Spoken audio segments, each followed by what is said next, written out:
Hey guys, my name is Ryan and welcome to Overwatch Central. So this video and news was sort of meant to come out early this week, but because of all of the stuff to do with the virtual ticket and generally same day news, Busan coming out, that kind of stuff, it did get pushed back, so some of it is a bit old, but it's still discussions and topics that I obviously wanted to bring up. First and foremost, it's going to be talking about the health of the support meta in the Overwatch League and the World Cup, which is very surprising and very interesting, so I wanted to highlight that first and foremost. I wanted to highlight a very controversial video to do with Brigitta, which I think is very interesting, fascinating, and will form a bit of a discussion, so we've got that coming up too. And also, the fact that we know when the next two events, the Winter Wonderland and the Halloween Terror, will be hitting dates wise, just so you know you can save up a little bit of money, make sure that you know when those skins are coming. So as I said, all of this information is a couple of days old, but we haven't gone over it on the channel and I haven't really seen it anywhere else, so I still felt it was fresh to bring to you guys on Overwatch Central. We'll start with the World Cup stuff. It was the USA stage last weekend, and with it, Canada and the USA went on to BlizzCon. We obviously have the next Overwatch World Cup stage coming up this weekend, and then the Paris one with Team UK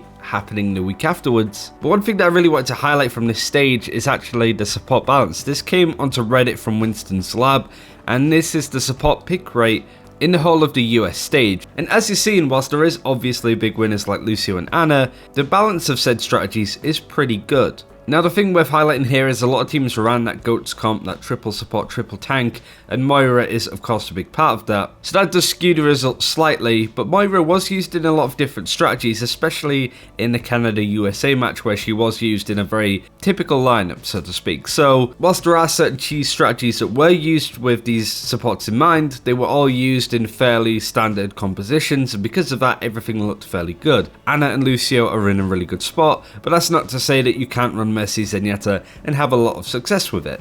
Support playability is going to be really pivotal in Overwatch's future, and I feel that we're in a really good spot currently, so do let us know what you think of all of that. It's just a nice representation of how good the support meta is looking at long last, now that Mercy isn't in her overly controlling state. That's not to say that Mercy is completely balanced. I do think she could use a little bit more love and support, but it has to be done in the right way. In terms of other strategies that were used at this event, there wasn't really any standout ones. There was stuff like triple tank dive, there was a very interesting composition on the city center stage of Oasis, for example. Jane actually spoke about this briefly on the channel, with the Reaper soldier strategy on the high ground and just bull rushing them essentially. But other than that, it was fairly standard. There was a little bit of Symmetra. All the heroes were used actually in this stage, but there was a lot of teams running kind of cheese comps after they won the first 3 maps, went to Junkertown and put a Bastion or a Torbjorn on the payload. Maybe we'll do a video where we highlight where every hero was used in those games. But we are in a really balanced spot. That's not to say that there can't be decent changes made, but everything's looking fairly standard in game and it's looking like it's in a good spot, at least balance wise.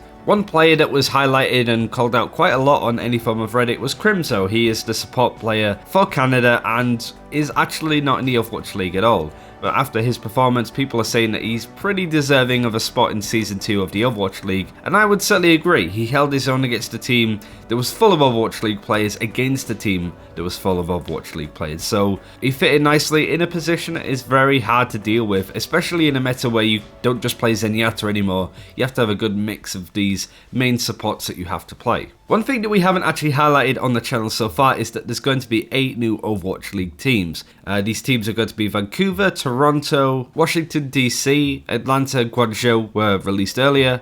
You got Hangzhou 2, Chengdu, and of course Paris. Adding 8 teams to make it 20 teams for the Overwatch League Season 2. Now it does look like there's going to be a big focus on the 2 divisions within Overwatch League, which really didn't amount to much at all in Season 1. This was the Atlantic and Pacific division, and now you have teams ready to compete in both, which would make the localization aspect of Overwatch League, where they want to have teams playing all around the world, a little bit easier. It's not going to be massively easy, but it does enable certain teams to play in certain regions without them traveling around the world too much. That's not to say that some American teams will have to travel to China, Paris might have to travel to the US, those kind of scenarios and situations that might cause a lot of problems logistically when it comes to visas and all that jazz. But it's something that I did highlight on my own personal Twitter. Out of the 20 teams in the Overwatch League, 2 are from the EU, one of which is a pure Korean roster.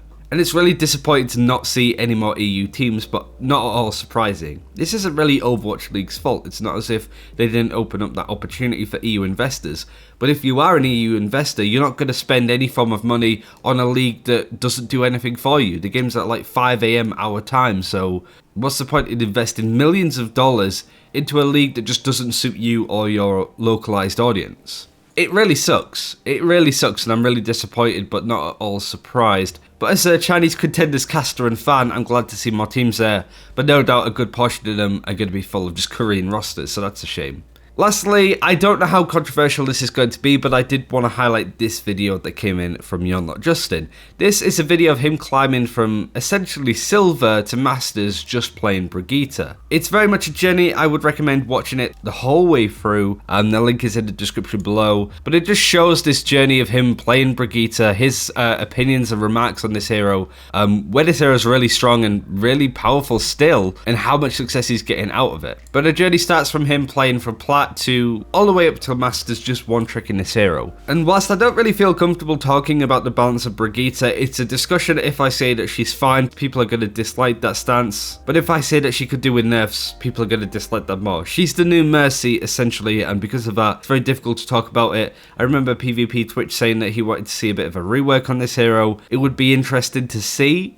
I don't think she's that inherently strong, but she's certainly much easier to play than any other form of hero, especially in the support category. And that's as a player that plays a lot of her myself. And the final thing that I want to reveal is the news that we have actually got dates for both the Halloween Terror and the Winter Wonderland. There is a seasonal promotion going on with Kellogg's. I think this is just in the US, it's to do with Pop-Tarts and all that jazz. But the thing that I really want to highlight to sort of cut a lot to do with the campaign, which I'll link in the description below. We have 2 dates for the Overwatch Halloween Terror event and the Winter Wonderland. The Halloween Terror starts on the 10th of October, ends on the 31st. The Winter Wonderland starts on the 11th of December, ends on the 31st too. So we know when these events are coming, we can plan accordingly around those, and I'm sure that me and Mystical will do a bit of a video going over what to expect from these. And ultimately, I hope that Drunkenstein's Revenge at least changes a little bit more than it did last year, because I think the Summer Games was really disappointed with what they did with the event, aka absolutely nothing.